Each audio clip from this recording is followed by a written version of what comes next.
भगवते वासुदेवाय।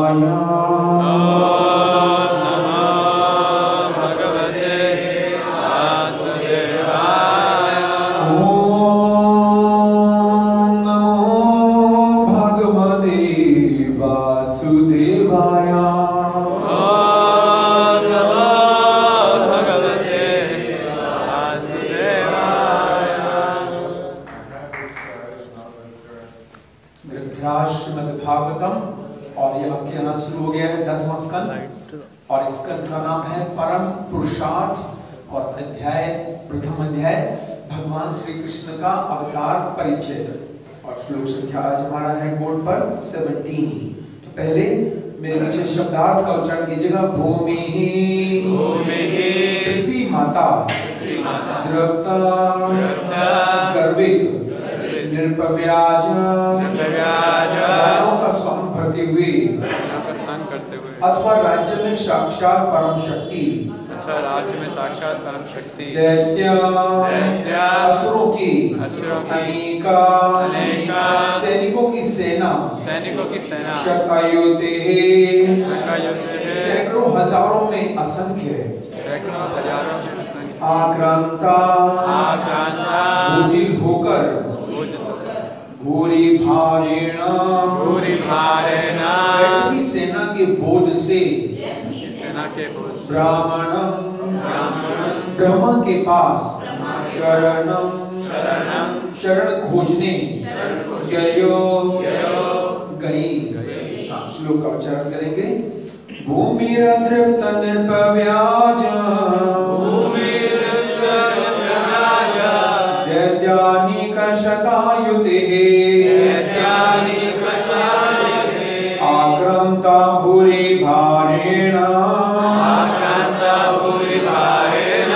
ब्राह्मणं शरणं ययो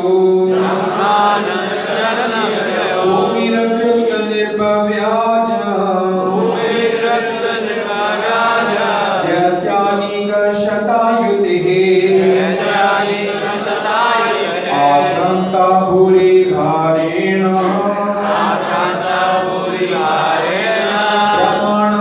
शरणं ययो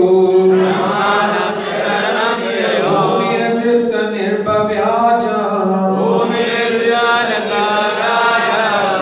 दैत्यानीक शतायुते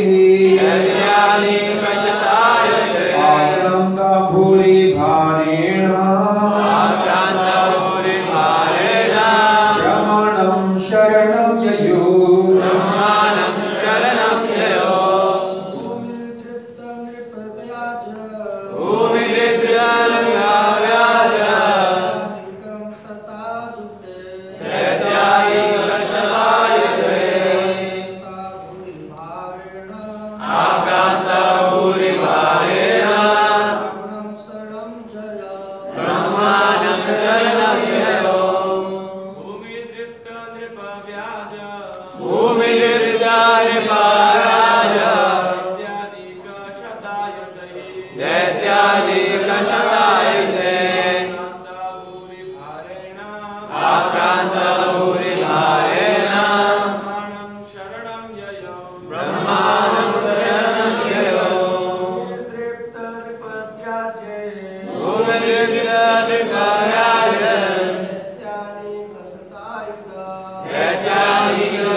जी के द्वारा श्रील प्रभुपाद की मेरे पीछे दोहराइए। एक बार माता पृथ्वी राजाओं के वेश में गर्वित लाखों असुरों की सेना से बोझिल हो उठी, तो वह इससे छुटकारा पाने के लिए ब्रह्मा के पास पहुंची। श्रवण कीजिए। जब भी संसार अनावश्यक सैनिक व्यवस्थाओं से बोझिल हो उठता है और जब भी विविध आसुरी राजाओं का शासन होता है, तो इस बोझ के कारण भगवान को प्रकट होना पड़ता है। भगवद गीता 4 अध्याय 7वां श्लोक में भगवान कहते हैं, यदा यदा हि धर्मस्य ग्लानिर्भवति भारत अभ्युत्थानम् अधर्मस्य तदात्मानं सृजाम्यहम्। हे भरतवंशी, जब जब धर्म का ह्रास होता है और अधर्म का प्राबल्य होता है, तब तब मैं अवतीर्ण होता हूँ। जब इस धरा के निवासी नास्तिक तथा ईश्वरहीन हो जाते हैं, तो वे कुकुरों सुकुरों की स्थिति को प्राप्त होते हैं और उनका एक ही कार्य रह जाता है, वह है परस्पर भौंकना। यही धर्मस्य ग्लानि अर्थात जीवन लक्ष्य से विचलन है। मनुष्य जीवन तो कृष्ण भावना में सर्वोच्च सिद्धि प्राप्त करने के निमित्त है, किंतु जब लोग ईश्वरहीन हो जाते हैं और राज्याध्यक्ष या राजा अपनी सैन्य शक्ति पर अनावश्यक गर्व करने लगते हैं, तो उनका कार्य युद्ध करना तथा अपने विभिन्न राज्यों की सैन्य शक्ति को बढ़ाना रह जाता है। इसलिए आजकल ऐसा प्रतीत होता है कि हर राज्य तृतीय विश्व युद्ध की तैयारी के लिए परमाणु हथियार बनाने में व्यस्त है। ऐसी तैयारी व्यर्थ है और इससे राज्य के प्रधानों का मिथ्याहंकार प्रतिबिंबित होता है। प्रधान शासक का असली कार्य तो जीवन के विभिन्न विभागों में सामान्य लोगों को कृष्ण भावना का प्रशिक्षण देकर उन्हें सुखी बनाना है। चातुर्वर्णमया सिस्टम गुण कर्म विभाग सा। भगवद गीता 4 अध्याय श्लोक 13। नेता को चाहिए कि लोगों को ब्राह्मण, क्षत्रिय, वैश्य तथा शूद्र का प्रशिक्षण दे और उन्हें अनेक वृत्तिपरक कार्यों में लगाए, जिससे वे कृष्ण भावना की दिशा में प्रगति कर सके। किंतु हो यह रहा है कि चोर तथा उचक्के रक्षक के वेश में मतदान पद्धति की व्यवस्था करते हैं और प्रजातंत्र के नाम पर वे येन प्रकार सत्ता में आकर प्रजा का शोषण करते हैं। यहाँ तक कि बहुत पुराने जमाने में असुरगण, जो कि ईश भावना से विहीन थे, राज्य के प्रधान बन गए थे और अब फिर से वैसा ही हो रहा है। संसार के विभिन्न राज्य सैन्य शक्ति को व्यवस्थित करने में लगे हुए हैं। कभी कभी तो वे इस कार्य के लिए सरकार की आय का 65% खर्च कर देते हैं, किंतु लोगों की कठिन कमाई को इस तरह क्यों फूंका जाए। वर्तमान विश्व परिस्थिति को देखते हुए कृष्ण भावना आंदोलन के रूप में कृष्ण अवतरित हुए हैं। यह स्वाभाविक ही है, क्योंकि कृष्ण भावना आंदोलन के बिना विश्व में शांति और सुख स्थापित नहीं हो सकता। ओम ज्ञानतिमिरान्धस्य ज्ञानाञ्जनं शलाकया चक्षुरुन्मीलितं येन तस्मै श्रीगुरवे नमः। वाञ्छाकल्पतरुभ्यश्च कृपासिन्धुभ्येव च पतितानां पावनेभ्यो वैष्णवेभ्यो नमो नमः। श्रीकृष्ण चैतन्य प्रभु नित्यानंद श्री अद्वैत गदाधर शिवासादि गौर भक्तवृंद।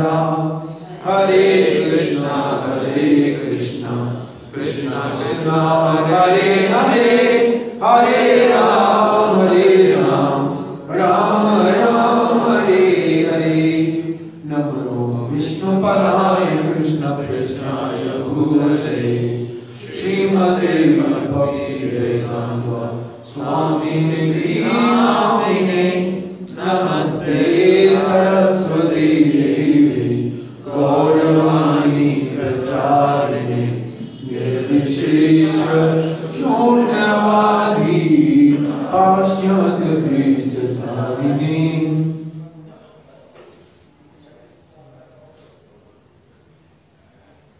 हरे कृष्णा।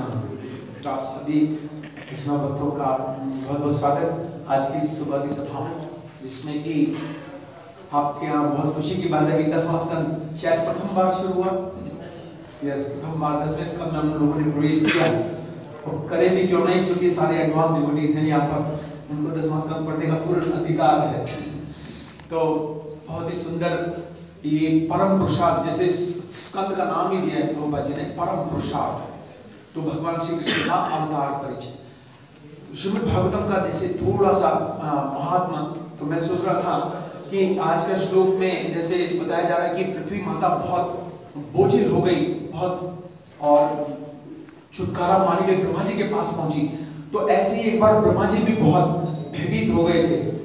तो उस समय वो कमल पर आसीन थे और प्रकट हुए थे भगवान की नाभि से।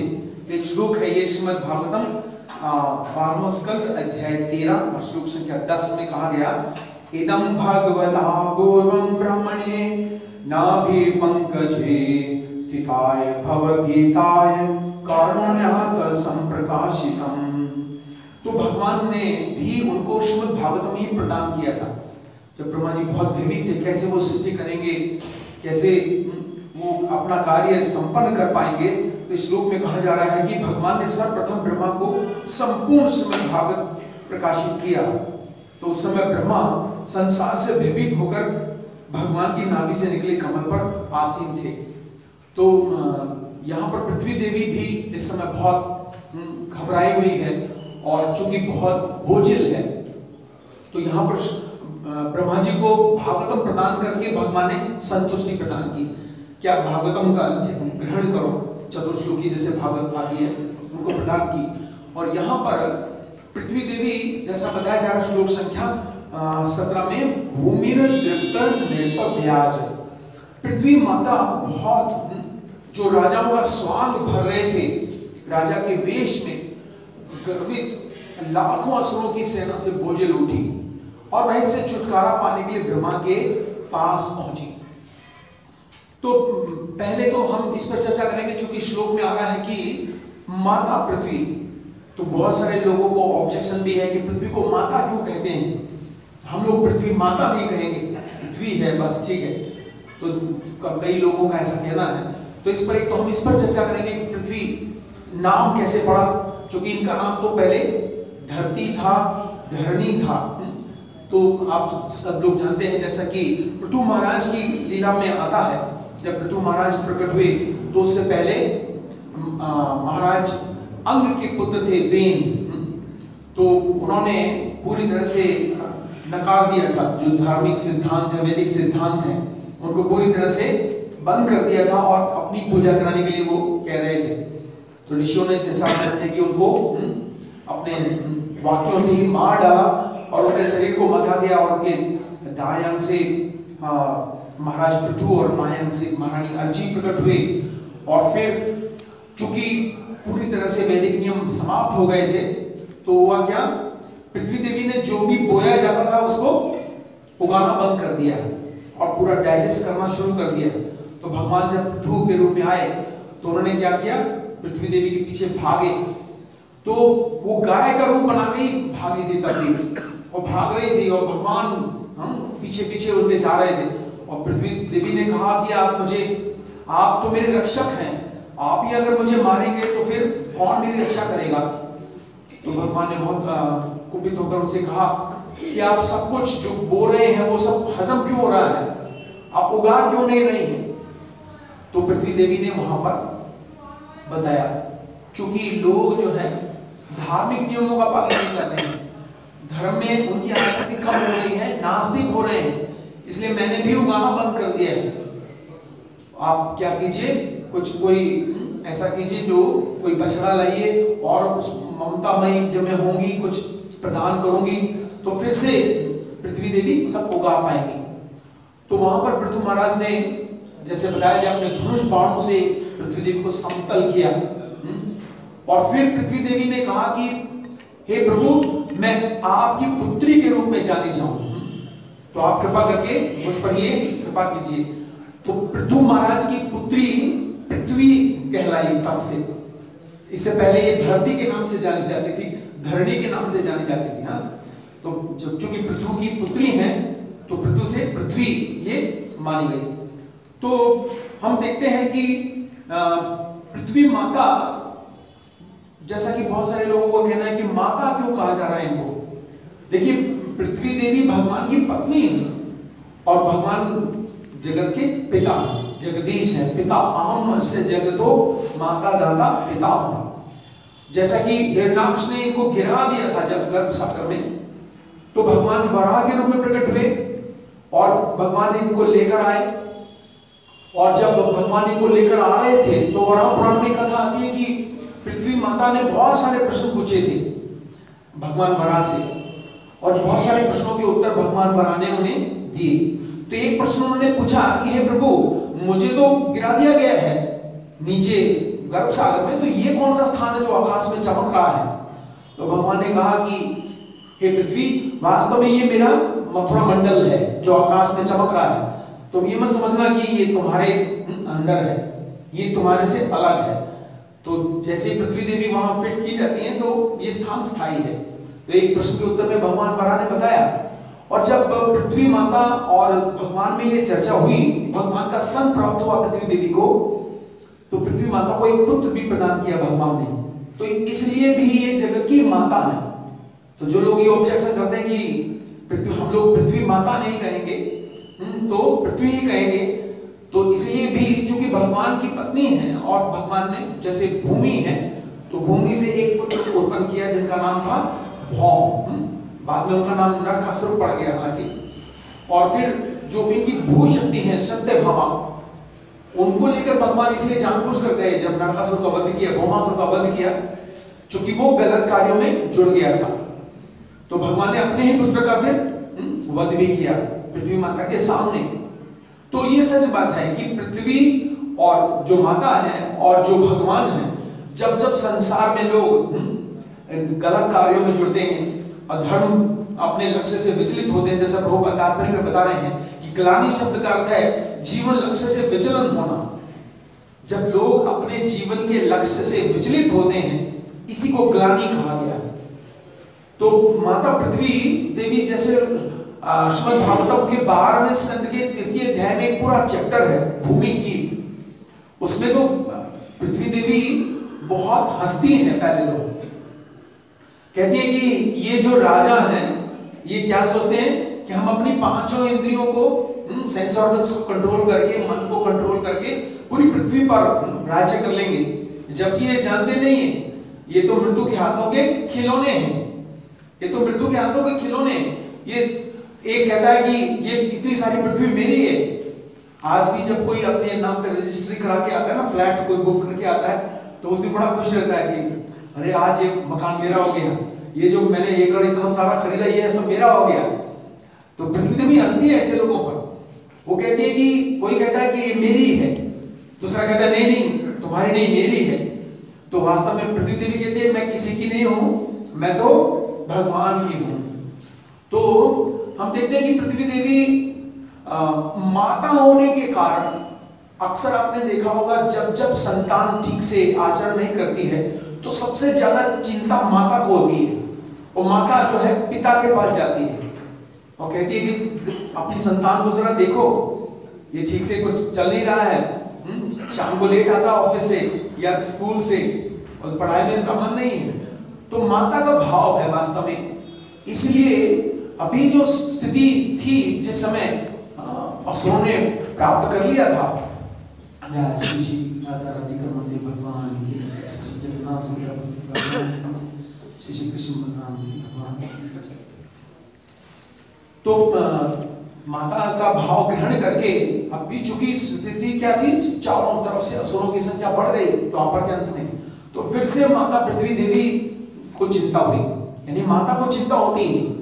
और भगवान के विषय में इसलिए प्रभुपाद कहते हैं एक कोट ऑफ द डे में कि चूंकि हम भगवान के अंश हैं और जिस प्रकार से हमारे शरीर का हाथ या उंगलियां हमारे अंश हैं, अगर हमारी एक उंगली कट जाए तो हमें कितना दर्द होगा, कितना पेनफुल है।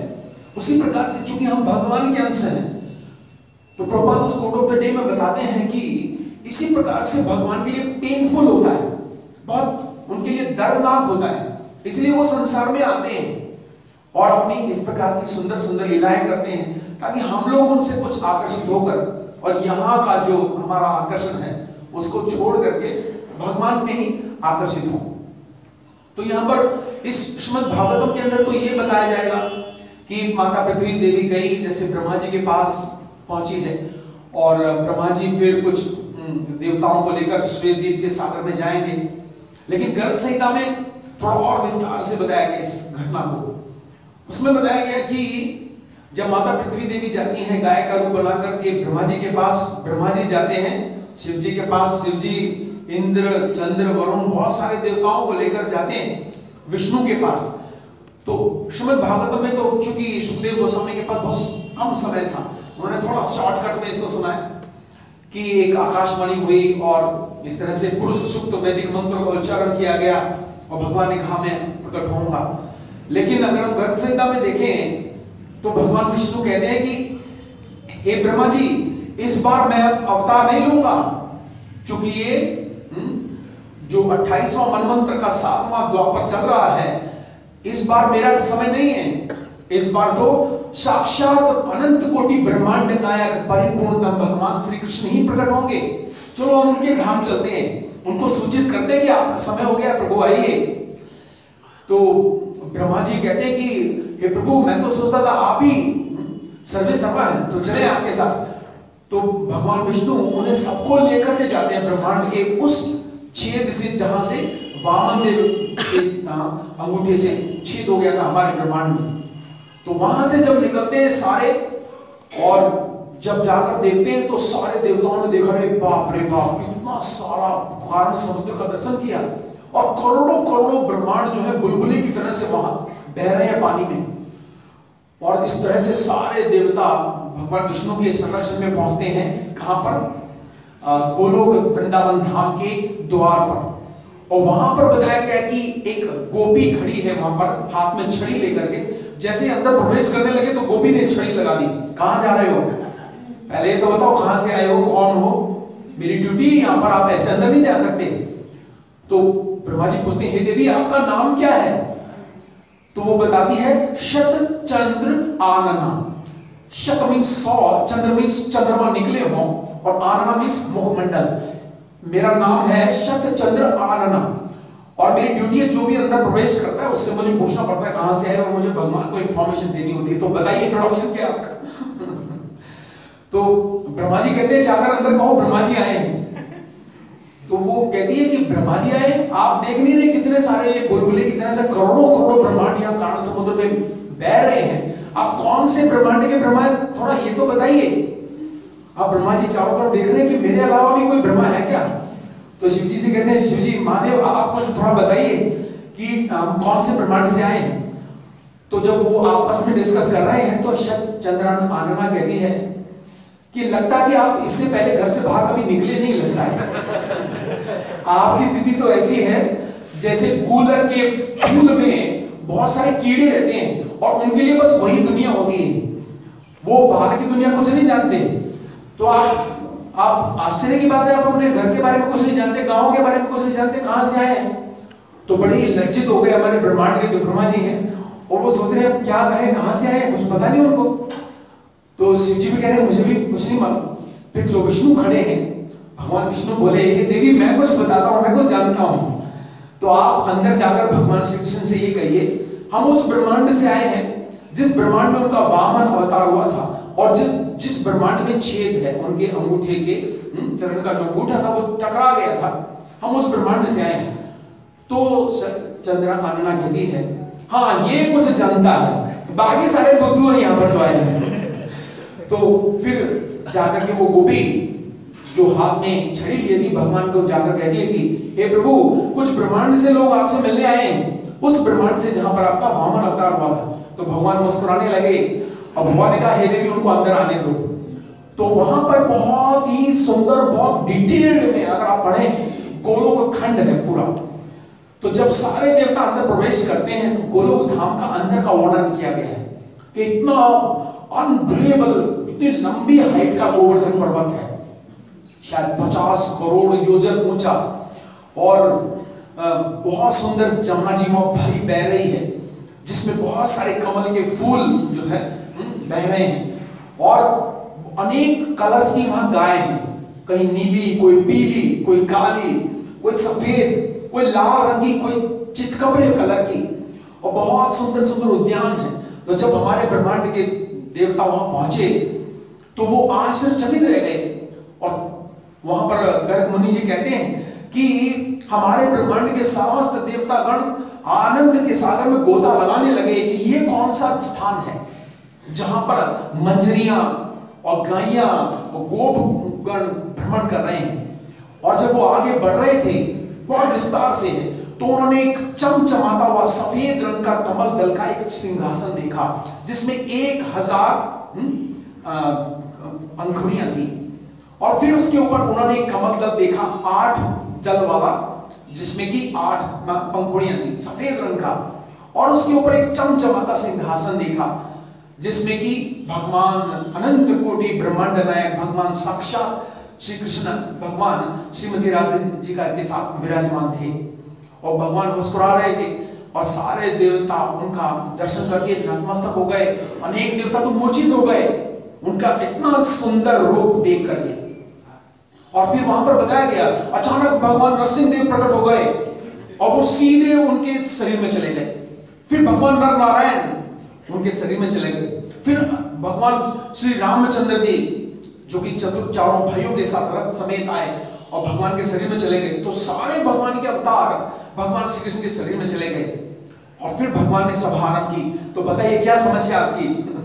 तो फिर वहां बहुत विस्तार से आता है कि गाय के रूप में जो पृथ्वी देवी वो बताती है कि हे प्रभु मैं बहुत बोझिल हो गई हूं।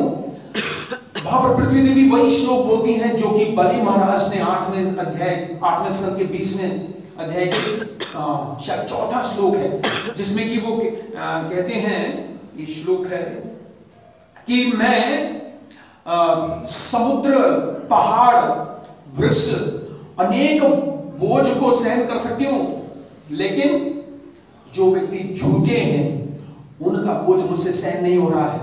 जो अधर्मी है उनका बोझ मुझसे सहन नहीं हो रहा है। तो हे प्रभु कृपा करके उस बोझ को उतारने की कुछ व्यवस्था कीजिए। तो जब हम ये श्लोक पढ़ते हैं जो बलि महाराज ने उच्चारण किया था, तो हमें सोचना चाहिए कि जब कभी भी हमें ऐसा हमारे अंदर भाव आए कि हम झूठ बोल रहे हैं, तो कम से कम पृथ्वी देवी की ओर एक बार देख लेना चाहिए। ये पृथ्वी देवी क्षमा करना, इस समय मैं झूठ बोल रहा हूं।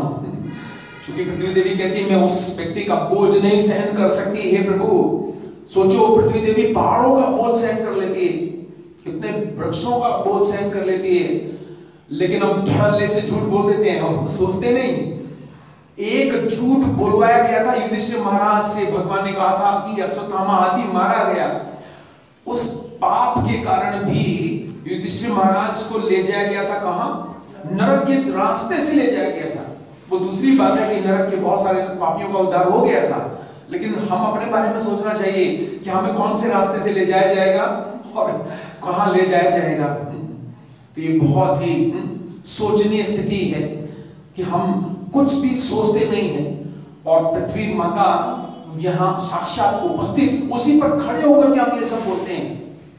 तो हम भक्तों को प्रयास करना चाहिए कि 99.9999 जो है सत्यता का पालन करना चाहिए। मैंने एक बार बड़े मंदिर में मैं एक प्रवचन सुन रहा था, विदेशी एक महाराज आए थे, उनसे क्वेश्चन पूछा गया और महाराज ने बड़े ही सरलता से कहा कि मैं तो नहीं जानता।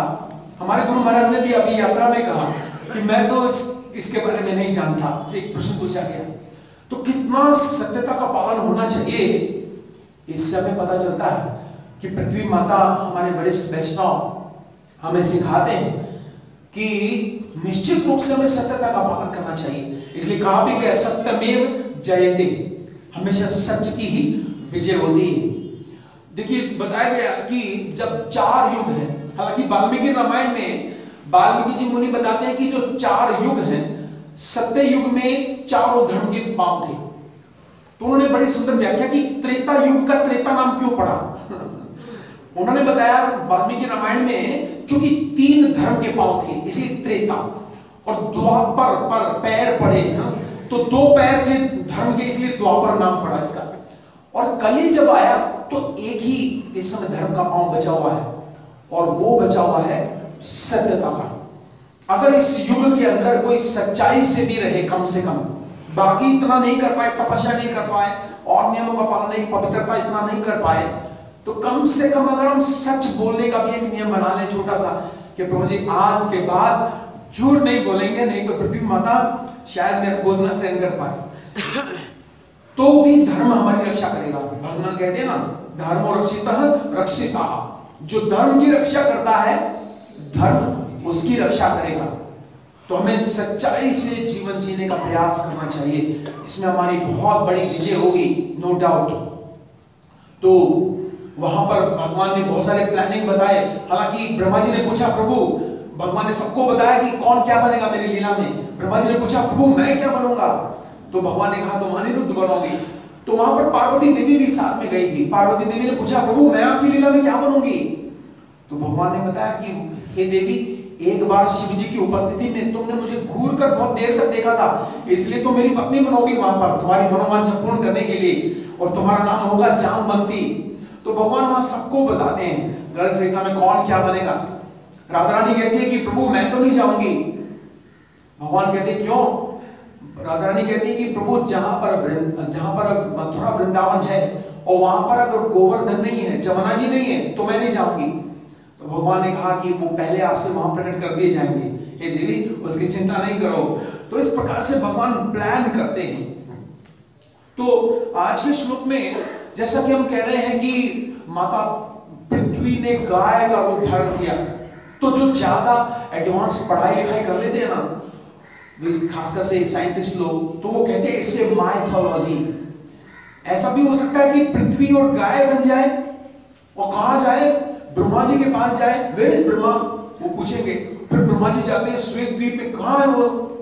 It's a mythology. अगर आप डिक्शनरी मीनिंग देखें माइथोलॉजी का मतलब, माइथोलॉजी मीन्स जो बेसलेस है, जिसका कोई बेस ही नहीं है, ऐसे शब्द का प्रयोग करते हैं। तो इसको दूर करने के लिए भगवान ने गीता में एक श्लोक का उच्चारण किया, इसलिए 4th अध्याय का 40वां श्लोक, अगस्त्य सर्धानश्च संशयात्म विनश्यति नायम लोकोस्ति न परो सुखम ही संशयात्मनः। भगवान कहते हैं कि इस सारे विज्ञान को समझने के लिए और इस सारे जो लीला है, जितना सुंदर मई लीलाएं हैं, प्रेममयी लीलाएं हैं, ये इसको प्राप्त करने के लिए संशय को दूर करना पड़ेगा। क्योंकि संशय की तुलना की जाती है एक राक्षस के बेटे के साथ। आप जानते हैं ये लीला कि एक बार क्या हो रहा था कि पहले बच्चा पैदा होते ही वो खा लेते थे अपने ही बेटे को। तो पार्वती देवी ने कहा, हे महादेवी, ये कितने असुर हैं, क्या अपना ही बेटा पैदा हुआ खा लेते हैं, इनका कुछ करो ना। तो शिव जी ने कहा, तथास्तु, आज के बाद इनका जब बेटा होगा ना, पैदा होते ही 6 फुट से भी ऊपर हो जाएगा, फिर खाएगा तो वो भी लड़ाई करेगा। तो इसलिए जो संशय हमारे हृदय में, उनकी तुलना की गई है किससे? असुर के बच्चों से। अगर हमारे हृदय में संशय प्रकट हो जाए और इसका निवारण ना किया जाए तो तुरंत बड़ा हो जाएगा, फिर बहुत बड़ा हो जाएगा और फिर हमें भगवान की सेवा से, भक्ति से बहुत दूर ले जाएगा। इसलिए संशय आत्मा विनश्यति, भगवान कह रहे हैं कि इनमें संशय नहीं करना कि भाई ये तो जस्ट एक माइथोलॉजी है। तो इसके अतिरिक्त हम देखते हैं कि पृथ्वी माता कैसे है। माता इसलिए है, जब इंद्रदेव ने देखिए कुछ पाप किया था, तो पृथ्वी देवी ने भी एक पाप उनका ग्रहण किया था। हम जानते हैं श्रीमद् भागवत में वो जो लीला आती है, तो पृथ्वी देवी ने एक पाप ग्रहण किया था, क्या? कि मरुस्थल बन जाएगा, वहां पर कोई भी भूमि में अनाज नहीं उगेगा। तो हम देखते हैं कितने सारे रेगिस्तान हैं, दूर दूर तक, जहां पर रेत के टीले दिखाई देते हैं। तो माता का भाव है सहनशीलता। माता पृथ्वी देवी को हम श्रीमद् भागवत में जिस समय वो चर्चा आती है कि मैंने 32 गुरुओं से 24 गुरुओं से सीखा, तो धरती से उसने अवधूत ब्राह्मण ने क्या सीखा? सहन करना सीखा। माता जो है कितनी सहनशील होती है कि उसका इंद्रदेव का वो प्राप्त कर लिया। हालांकि इंद्रदेव ने उन्हें वरदान दिया कि आपके गड्ढे जो हैं वो अपने आप ही भर जाएंगे। अगर कोई नहीं भी भरेगा, जो गड्ढे हो जाते हैं पृथ्वी में, तो अपने आप ही भर जाएंगे। तो इस प्रकार से हम देखते हैं कि माता का भाव है। सीता देवी जब इस संसार से जा रही थी, तो भी पृथ्वी माता ने जब बहुत उन्होंने कहा कि अगर मैंने मन वचन कर्म से श्री राम की सेवा की हो, तो पृथ्वी माता मुझे अपने अंदर संभाले। तो माता ने सुनी आवाज सीता देवी की और प्रकट हुई और सीता माता को लेकर के चली गई। तो पृथ्वी देवी से हमें सबसे बड़ी शिक्षा मिल सकती है जो भक्ति में आगे बढ़ने वाली है, और वो है सहनशीलता, टॉलरेंस। अगर हम भक्ति में आगे बढ़ना चाहते हैं तो हमें माता पृथ्वी की ओर देख करके, रोज हम इनका दर्शन प्राप्त करते हैं। कई भक्तों को मैंने देखा जब सुबह उठते हैं तो सबसे पहले उठते ही पृथ्वी माता को प्रणाम करते हैं, उन्हें नमन करते हैं, और उनसे यही विनती करनी चाहिए कि मैं भगवान श्री कृष्ण की सेवा कर सकूं, टॉलरेंस करते हुए वैष्णव की सेवा में जुड़ सकूं। हे माता, जिस प्रकार से आप सहनशील हैं तो आप कृपा करके मुझ पर ऐसी कृपा बरसाइए ताकि मैं भी अच्छे से अपनी सेवा संपन्न कर सकूं। फिर तात्पर्य में प्रभुपाद ने प्रजातंत्र के विषय में कहा है कि राजाओं के वेश में वो असुर लोग स्वांग भरते हैं, तो मतदान की वो अरेंजमेंट करते हैं। तो प्रभुपाद जी ने एक लेटर लिखा था, आप जानते होंगे, प्रभुपाद लीलामृत में एक कथा आती है। प्रभुपाद ने पत्र लिखा था इंदिरा गांधी को कि आप जो है राजमाता बन जाइए और संजय गांधी को राजा बनाइए देश का। और इस प्रकार से, और जितने भी दीक्षित भक्त हों, सब जितने भी एमपी बने वो सारे मुझसे दीक्षित भक्त हों। और जब पार्लियामेंट हाउस में बैठे तो हरे कृष्ण कीर्तन का वो वहां पर पहले कीर्तन करें और बाद में पार्लियामेंट की कार्रवाई चालू हो। तो सोचो अगर ऐसा हो जाता तो कितना अच्छा होता, आज इस संसार का क्या होता। इसलिए इस तात्पर्य में प्रभुपाद जी ने 4 बार, देखिए मैंने इस तात्पर्य को पढ़ा बड़े ध्यान से, 4 टाइम प्रभुपाद ने इस तात्पर्य में, छोटे से तात्पर्य में कहा कि केवल कृष्ण भावनामृत ही एकमात्र सॉल्यूशन है विश्व की सारी समस्याओं का। तो प्रभुपाद जी ने तो प्रयास किया इसका। प्रभुपाद जी ने कहा कि जनसंख्या में वृद्धि नहीं हुई है, अभी बदमाश संख्या में वृद्धि हुई है। अगर जनसंख्या में वृद्धि होती तो कितने लोग मारे गए थे महाभारत में? करीब 68 करोड़ की संख्या बताई गई है महाभारत में। सोचिए कितने लोग, पहले जनसंख्या ज्यादा थी, लेकिन पहले जैसे परीक्षित महाराज के राज्य में जब कलयुग आया तो परीक्षित महाराज ने क्या किया था, आप जाइए कहां 4 पाप जहां होते हो, तो पूरी पृथ्वी में भ्रमण करके आया कलयुग, लेकिन कोई भी घर ऐसा नहीं मिला जहां पर कि नशा किया जाता हो, जहां पर कोई भी अवैध स्त्री को सम्मान दिया, दूध क्रीड़ा खेली जाती हो, तो कोई मांसाहार कोई नहीं मिला। तो वास्तव में भगवान और पृथ्वी देवी ये दोनों ये चाहते हैं कि धर्म की स्थापना हो, लोग धर्म के नियमों का पालन करें। एक बार प्रभुपाद जी जब आए थे हैदराबाद में, जब 1971 में शायद, तो वहां पर अकाल पड़ा हुआ था, सूखा पड़ा हुआ था बहुत समय से, लेकिन वहां पर प्रार्थना की कि वहां के गवर्नर ने कहा कि आप तो बड़े शुद्ध भक्त हैं, आप इतना संसार में प्रचार करके आए हैं और हमारे राज्य में अकाल पड़ा हुआ है। तो प्रभुपाद जी ने कहा एक ही उपाय है हमारे पास, और वो क्या है? हरे कृष्णा कृष्णा कृष्णा हरे हरे, हरे राम राम राम हरे हरे। तो प्रभुपाद जी ने वहां पर कीर्तन किया, अखंड कीर्तन किया, और देखिए बहुत सुंदर, बहुत भारी वर्षा हुई वहां पर। ये कितना बड़ा सबूत है इस बात का। अकाल पड़ा हुआ था हैदराबाद में 1971 में, और प्रभुपाद जी ने 72 घंटे वहां कीर्तन किया, अखंड कीर्तन, और वर्षा हुई।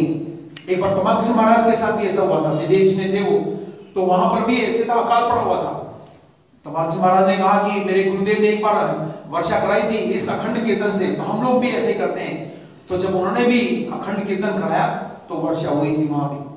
तो इससे पता चलता है कि पृथ्वी देवी बहुत प्रसन्न होती है जब हम धर्म के नियमों का पालन करते हैं, जब हमारे मंदिरों में हरे कृष्ण कीर्तन किया जाता है, तो कितनी पॉजिटिव वाइब्रेशन जाती है, हम लोग कल्पना भी नहीं कर सकते इस बात की, इतनी पॉजिटिव वाइब्रेशन जाती होंगी।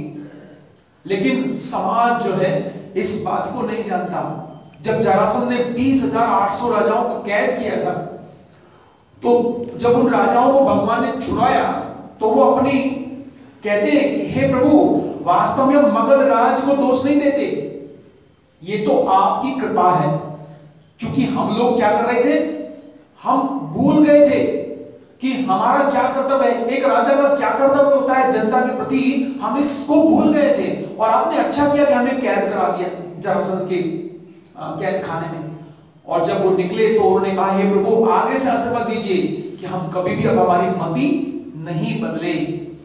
तो इन लीलाओं से, श्रीमद् भागवतम की घटनाओं से कदम कदम पर हमें शिक्षा दी जाती है कि हम अपने जीवन को संभालें, हम ऐसे नेत्र उत्पन्न करें जिससे कि हम ठीक ठीक देख पाए। इसलिए कृष्ण सूर्य सम कहा जाता है। जब सूर्य निकलता है तो व्यक्ति ठीक ठीक देख पाता है, धर्म के नियमों का पालन करता है, तो भगवान मदद करते हैं। ऐसे एक राजा हुआ था, महाभारत में कथा आती है महाराज रुक्मांग की। महाराज रुक्मांग ऐसे राजा थे कि उन्होंने नगाड़ा बजाया पूरे अपने राज्य में कि जो एकादशी का व्रत नहीं करेगा उससे देश से बाहर निकाल दिया जाएगा। तो मैं सोच रहा था आज के राजा भी अगर ऐसा ही कर दें तो कितना जल्दी नियम बन जाए, सब धार्मिक नियम होगा। उस राजा ने नियम बनाया कि जो भी एकादशी का व्रत नहीं करेगा उससे देश निकाला दे दो।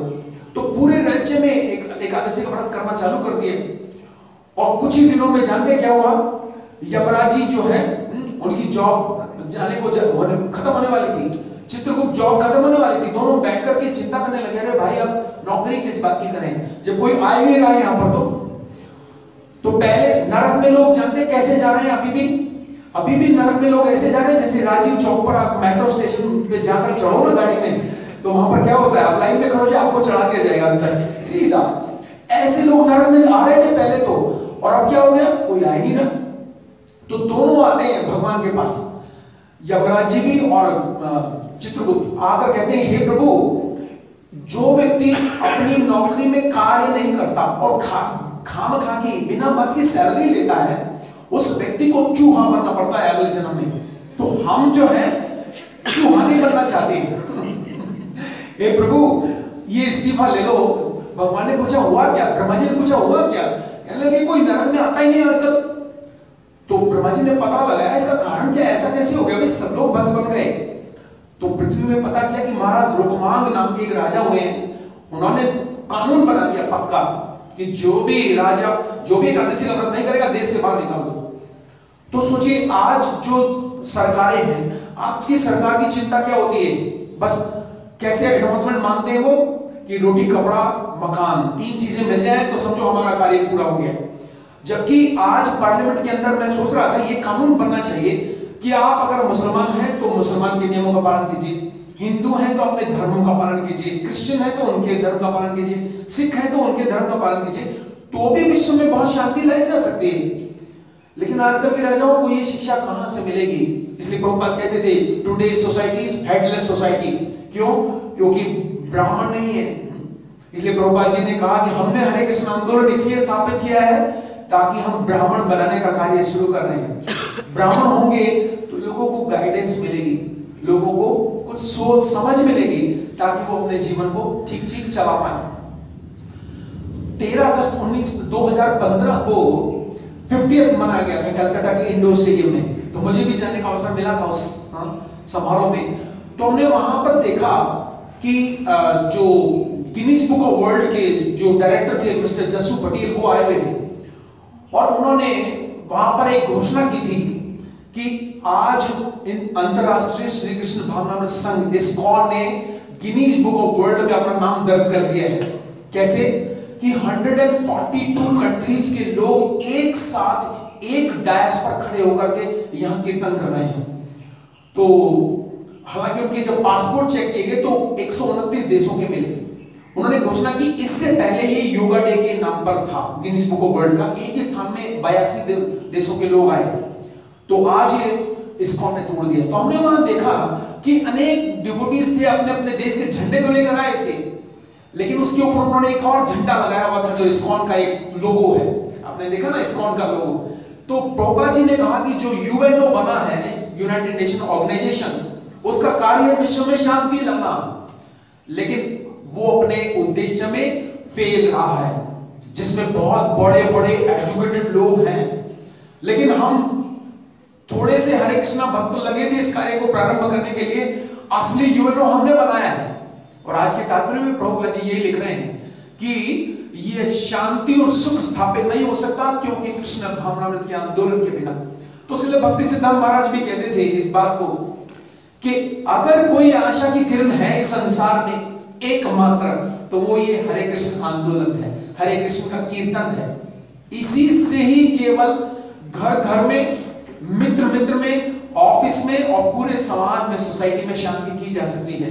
जैसे श्री चैतन्य महाप्रभु जब झारखंड के जंगलों से जा रहे थे तो उन्होंने इतने सारे देखिए हरे कृष्ण कीर्तन से सारे जंगली जानवरों को एक धरातल पर नचा दिया, और जो दोनों एक दूसरे को चूम रहे थे। तो प्रभुपाद जी कहते हैं कि आज भी अगर हरे कृष्ण कीर्तन घर घर में किया जाए तो घर घर में बहुत जंगली जानवर पैदा हो गए हैं आजकल।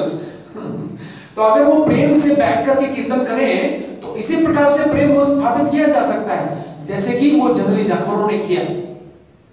तो हम देखते हैं कि ये जो अंतरराष्ट्रीय कृष्ण भावना संघ श्रील प्रभुपाद ने स्थापित किया है, निश्चित रूप से ये अपने कार्य में सफल रहा। जैसा कि हमने 2015 में 50th एनिवर्सरी में वहां देखा कि अनेक लोग, और कैसे कैसे लोग थे।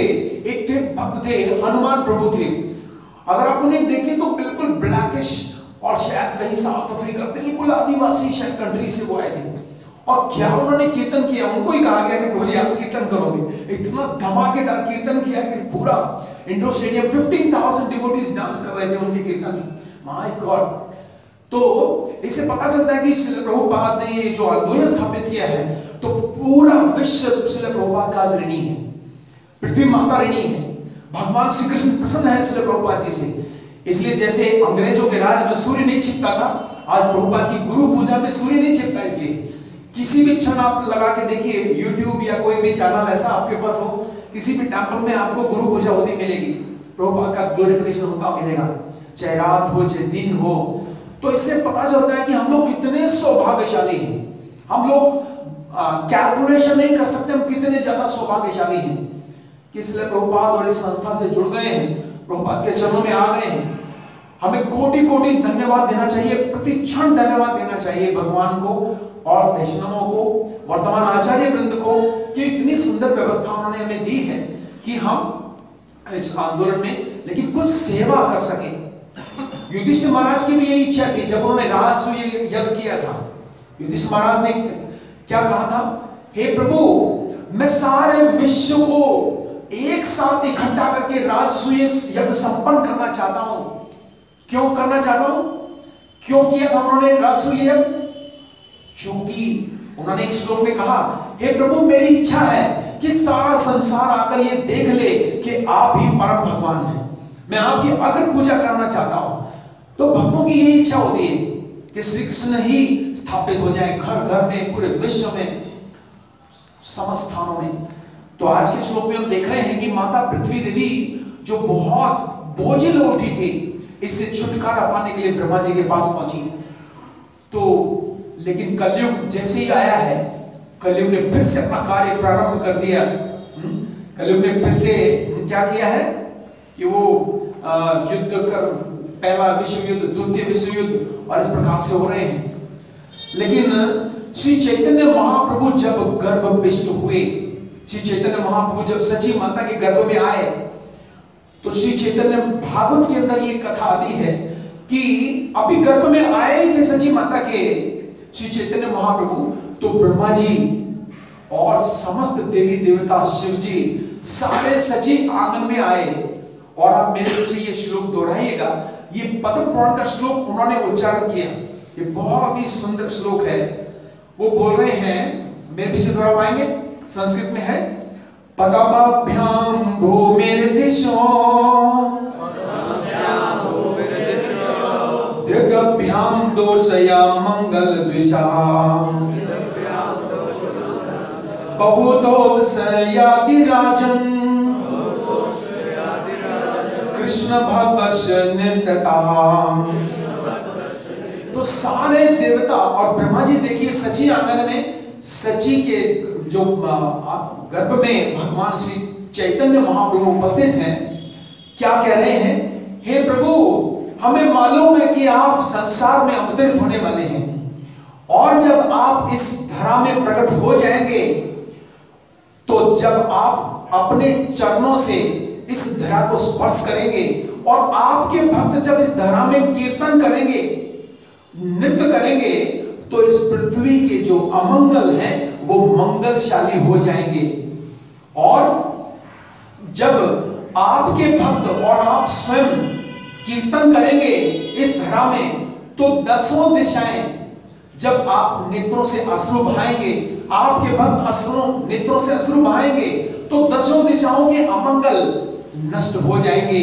और हे प्रभु जब आप और आपके भक्त दोनों हाथ उठा करके कहेंगे हरे कृष्णा कृष्णा कृष्णा हरे हरे, हरे राम राम राम हरे हरे। तो ब्रह्मा जी कह रहे हैं हे प्रभु, जब दोनों हाथ उठा करके करेंगे तो इसके पीछे लॉजिक है हाथ उठा करके हरे कृष्ण कीर्तन करने का, श्री चैतन्य महाप्रभु का। तो स्वर्ग के जितने भी अमंगल हैं, ऊंचे लोगों के जितने भी अमंगल हैं, वो सब मंगल में बदल जाएंगे। ये बहुत सुंदर स्तुति पद्म पुराण से ब्रह्मा जी ने की है भगवान श्री चैतन्य महाप्रभु की। तो हम देखते हैं कि हरे कृष्ण कीर्तन करते हुए, इसलिए श्री चैतन्य महाप्रभु दोनों हाथ उठाकर बोलते हैं। तो दोनों हाथ कब उठाए जाते हैं? क्रिकेट मैच में एम्पायर दोनों हाथ कब उठाता है? द मैक्सिमम, है ना? तो मैक्सिमम देने के लिए श्री चैतन्य महाप्रभु आए हैं, है ना? तो जब हम हाथ उठा करके हरे कृष्ण कीर्तन बोले तो हमें सोचना चाहिए कि कितनी पावर है इस नाम में, और स्वर्ग के देवताओं के लिए भी संबोधन है। तो महाप्रभु ने लेकिन आकर हम सबको फिर कहा है, भारत भूमि तो है ना मनुष्य जन्म यार, जन्म सार्थक करी करी परोपकार। पृथ्वी ते आचे, दोनों ही पर्यावरण में देखिए भूमि भूमि शब्द का प्रयोग किया महाप्रभु ने, है ना? क्योंकि उन्हें पृथ्वी की चिंता थी कि समस्त पृथ्वी में पृथ्वी ते आचे जतन अगणति ग्राम सर्वत्र प्रचार हुई बे मोरा नाम। उन्होंने भी आदि पृथ्वी देवी की चिंता की। क्यों? क्योंकि पृथ्वी देवी गाय का रूप बनाकर भगवान के पास गई थी पिछले जब द्वापर का अंत आया था। तो महाप्रभु ने दोनों बार ये कहा, भारत भूमि ते और पृथ्वी ते आचे। तो इस पृथ्वी माता को हमें माता ही मानना चाहिए। देखिए 7 माताएं होती हैं, आप जानते, बड़ा ही सुंदर ये है। कौन कौन सी माताएं होती हैं? 7। एक तो हमारी अपनी माता, एक धाय माता, गुरु पत्नी, ब्राह्मण पत्नी, राजा पत्नी, और एक गाय, और एक धरती माता। तो ये 7 माताओं में से काउंट की गई है। तो जिन लोगों को ये ऑब्जेक्शन है कि पृथ्वी को माता करके नहीं पुकारेंगे, हमारे शास्त्रों में वर्णित है ये माता है, बिल्कुल सहन करना में सिखाती है। तो इस प्रकार से पृथ्वी माता जो है जब बोझल हो जाती है तो फिर पिता के संरक्षण में जाती है। यानी संतान अगर माता की बात मान ले तो माता को पिता के पास जाना नहीं पड़ता। घर में भी हम देखते हैं ना, लेकिन माता कब पिता को कहती है कि आपका जो बेटा है ये ठीक ठीक नहीं चल रहा है, आप कुछ कीजिए। तो आज के श्लोक में यही आ रहा है कि माता पृथ्वी देवी जो है बहुत बोझिल हो गई और वो पिता भगवान श्री कृष्ण के पास जाने का प्रयास कर रही हैं। पहले तो विधाता यानी ब्रह्मा जी के पास गई हैं और विधाता जो है उन्हें पिता के पास लेके जाएंगे। तो इसकी नौबत ना आए, क्योंकि अभी कलयुग बहुत दूर है, 4,27,000 साल बचे हैं। तो इसलिए हम भक्तों को प्रतिक्षण कीर्तन करना चाहिए और भगवान श्री कृष्ण का स्मरण करना चाहिए और सदा सच बोलना चाहिए, ताकि पृथ्वी माता का भी हमें आशीर्वाद मिले। हरे कृष्णा। तो किसी का कोई प्रश्न है या कमेंट्स, यानी चर्चा, तो आपका स्वागत है। कोई त्रुटि हो करेक्शन कर सकते हैं लोग। Yes, no questions? ठीक है, या जी।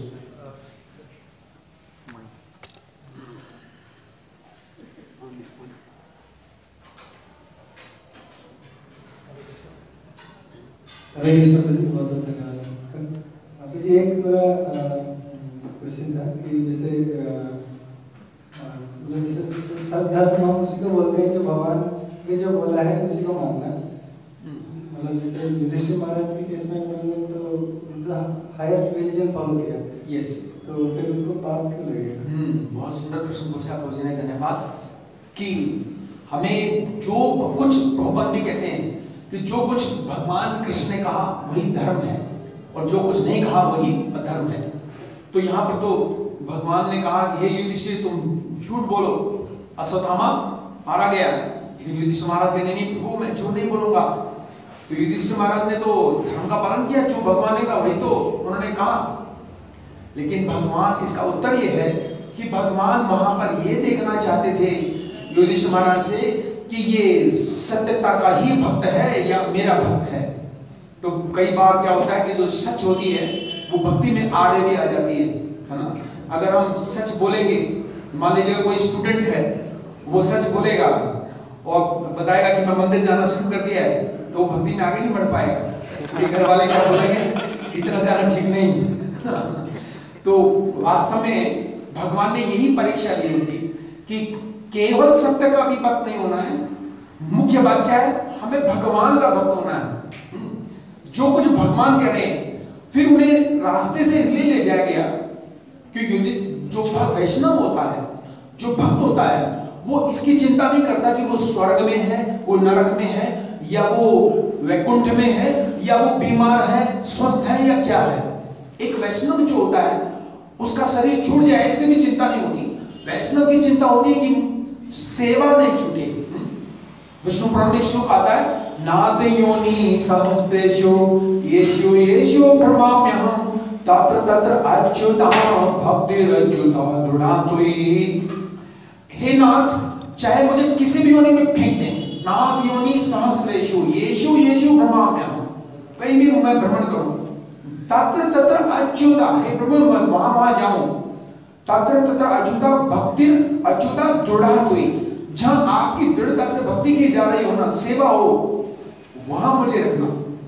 तो युधिष्ठिर महाराज को जो ले जाया गया उससे ये संसार को शिक्षा देने के लिए कि एकजुट जो भगवान ने बुलाया वो भी इस नरक के रास्ते से ले जाया गया, तो हमारे लिए कितना बड़ा क्राइम हम लोग करते हैं कि बिना सोचे समझे झूठ बोल देते हैं। तो ये संसार को शिक्षित करने के लिए भगवान ने लीला की जानबूझकर। वैष्णव के लिए कोई चिंता की बात नहीं, वो कहां से गया, क्यों रहा। वैष्णव का चिंता एक ही है कि उसकी सेवा में बाधा ना है, बस। हमें भी भगवान से ही प्रार्थना करनी चाहिए, भगवान चाहे कुछ भी कर दो लेकिन आपका सेवा नहीं छूटना चाहिए, बस। तो भगवान ये कंप्रोमाइज कर लेंगे, ठीक है तुम्हें चोट लगा देता हूँ, बीमार कर देता हूँ, झगड़ा करा देता हूँ, कुछ करा देता हूँ, सेवा में बाधा नहीं डालूंगा। और भक्त को ये चाहिए, ठीक है। Any other question? तो हम यहीं पर विराम करेंगे। ग्रंथराज श्रीमद् भागवतम की जगत गुरु श्रील प्रभुपाद की जय। प्रेमानंदी।